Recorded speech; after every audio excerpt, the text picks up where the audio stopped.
आयतल कुर्सी पढ़ के सोने वाले के साथ क्या होता है। हर मुसलमान के लिए ज़रूरी है कि सोते वक्त अल्लाह का नाम पढ़कर और जब हम कुरान पाक की सबसे ताकतवर आयत यानी आयतल कुर्सी पढ़कर सोते हैं तो अल्लाह हमारी हिफाजत के लिए एक फरिश्ता भेजता है जो बुरे ख्वाबों और तमाम बुराइयों से पूरी रात हमारी हिफाजत करता है और हम पूरी रात अल्लाह की हिफाजत में सुकून की नींद सोते हैं। कुरान पाक का हर एक लफ्ज़ एक मोजिज़ा और तमाम इंसानियत के लिए हिदायत का रास्ता है। लेकिन कुरान पाक में कुछ ऐसी आयत भी हैं जो अपने अंदर मौजूद खुसूसियात की वजह से एक हम अहम मुकाम रखती हैं और कुरान में आयतल कुर्सी को वो मुकाम हासिल है जिसमें अल्लाह की हिकमतों वाला एक बेहतरीन खुलासा मौजूद है और इसकी बिना पर ये आयत कुरान की सबसे बड़ी और सबसे अहम आयत तस्लीम की जाती है। हज़रत अली ने फरमाया कि कुरान की सरदार आयत आयतल कुर्सी है। जब हम इस आयत में मौजूद मकसद को तलाश करते हैं तो हमें मालूम होता है कि अल्लाह पाक ने हम पर कितनी नेमतें नाजिल की हैं जो हमें अल्लाह के सामने सजदा करके उसका शुक्र अदा करना चाहिए। लेकिन बाज़ दफ़ा हम अपनी मसरूफ़ ज़िंदगी में इतना खो जाते हैं कि हम अपने इर्द गिर्द अल्लाह की नेमतों को नज़रअंदाज कर देते हैं। लेकिन वहीं कहीं ना कहीं हमें हमारे ना शुक्र दिल के अंदर ये खालीपन महसूस होने लगता है कि हम जो कुछ भी कर रहे हैं अल्लाह के हुक्म और फजल के बगैर मुमकिन नहीं, तो हम उसका शुक्र क्यों नहीं अदा करते। अगर कहीं ये तमाम नेमतें अल्लाह हमसे वापस ले ले तो हमारा क्या हाल होगा। ये सवाल जब किसी के जहन में आता है तो अल्लाह पाक की उन तमाम नेमतों का शुक्र गुजार बन जाता है।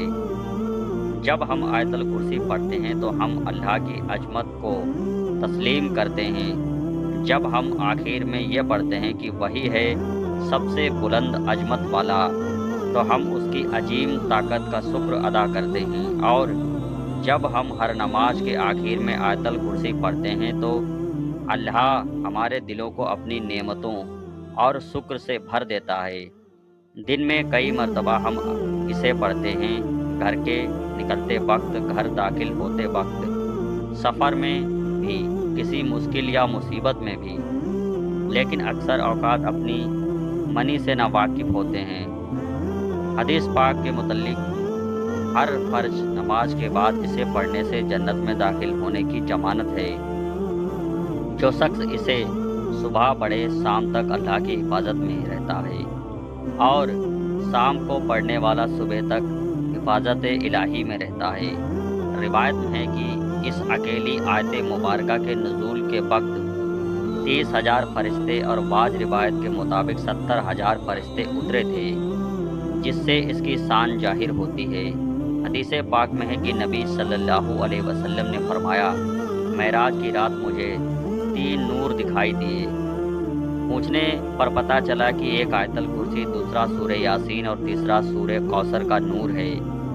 मैंने जब आयतल कुर्सी के मुतल्लिक सवाल किया तो अल्लाह ने फरमाया, जो इसका पढ़ने वाला होगा वह मेरी ज़ियारत ज़रूर करेगा, हाँ वह एक ही बार तिलावत की हो।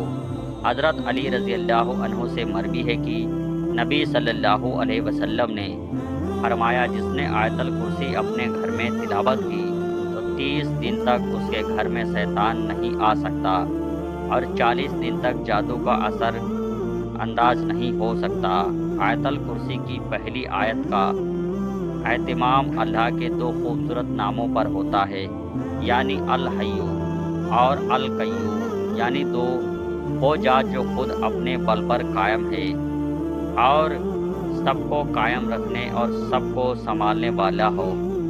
अब हैरत अंगेज बात यह है कि इसी आयत के पहले नुज़ूल का इसके आखिरी जुमले के साथ एक गहरा ताल्लुक़ है। इस आयत के आखिरी जुमले में फिर से अल्लाह के 2 नाम आए हैं जो इस तरह हैं, और वही है सबसे बुलंद अजमत वाला। इस आयत के दूसरे जुमले में अल्लाह फरमाता है, ना उसको ऊँघ आती है और ना नींद। तमाम मखलूक़ात वक्त के साथ सुस्त पड़ जाते हैं, आराम मांगते हैं, नींद चाहते हैं, बगैर सोकर रह सकते। और नींद मौत की एक सूरत है। इसीलिए इस आयत के इस हिस्से में जिक्र की है कि वो जात जमीनों मकां का हाकिम, ताकत का सरचश्म, हर लिहाज से मुकम्मल और अपनी मखलूक की निगहबानी फरमाने वाला, अपनी मखलूकात के हर जर्रे से बाखबर है। इस आयत के 8वें जुमले में देखें कि अल्लाह क्या फरमा रहा है, और उसे ज़मीनों आसमान की हिफाजत थकाती नहीं है। इस आयत का दूसरा जुमला असल में इसके 8वें जुमले के साथ जुड़ा हुआ है, जिसमें अल्लाह यही फरमाता है कि नींद और आराम उसकी पैदा करदा मखलूक के लिए है, और अल्लाह ना सोता है ना उसे ऊँघ आती है। आप तीसरे जुमले में जिक्र है, जो आसमानों में है और जो कुछ ज़मीन में है, सब कुछ उसी का है। इस आयत में अल्लाह फरमाता है कि जो आसमानों में है और जो कुछ ज़मीन में है, सब कुछ उसी का है, यानी वो हर चीज़ का जो उसने पैदा किया उसका मालिक है।